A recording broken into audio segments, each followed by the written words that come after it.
માત્ર 1.5 વીઘા જમીન પર ખેતી કરી ગુજરાન ચલાવતા અંધ ખેડૂતની વેદના।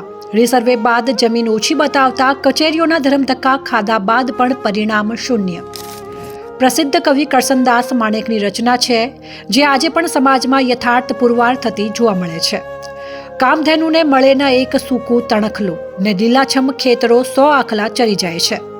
ધાનેરા શહેરમાં વસવાટ કરતા ખેડૂત દશરથભાઈ નેમાભાઈ સોલંકીની કર્મની કઠણાઈ એવી છે કે તેઓ નાના ખેડૂત છે અને માત્ર 1.5 વીઘા જેટલી પોતાની ખેતીની જમીન છે।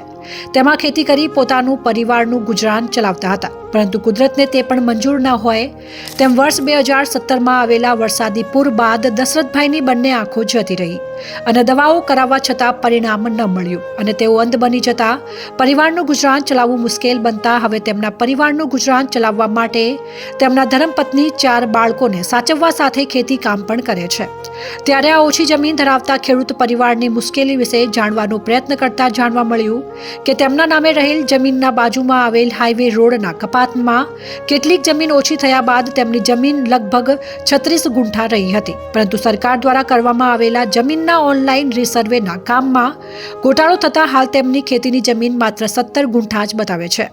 ત્યારે આ બાબતે આ અંધ ખેડૂત દશરથભાઈએ અરજી તો કરી હતી, પરંતુ તેનો કોઈ સુધારો થયો નથી કે કોઈ જવાબ મળ્યો નથી તેવું દશરથભાઈ જણાવી રહ્યા છે અને પોતે અંધ હોવાથી વારંવાર કચેરીઓના ધક્કા ખાઈ શકતા નથી।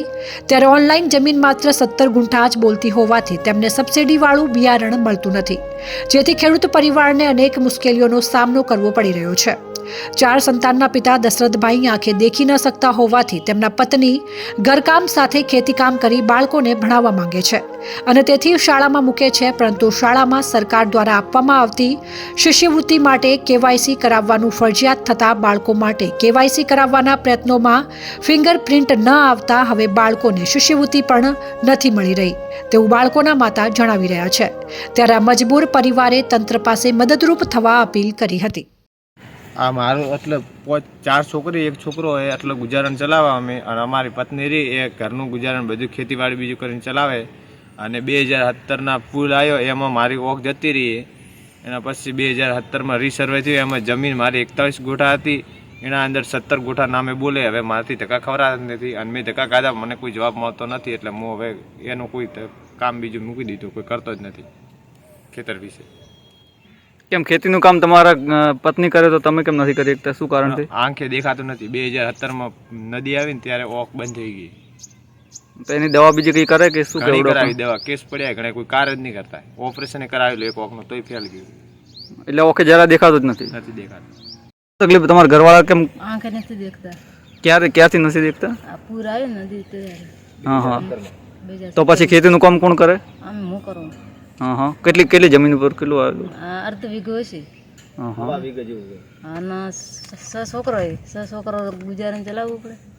હા, તો શું રીસર્વેની શું જમીન કપાસ થઈ ગઈ?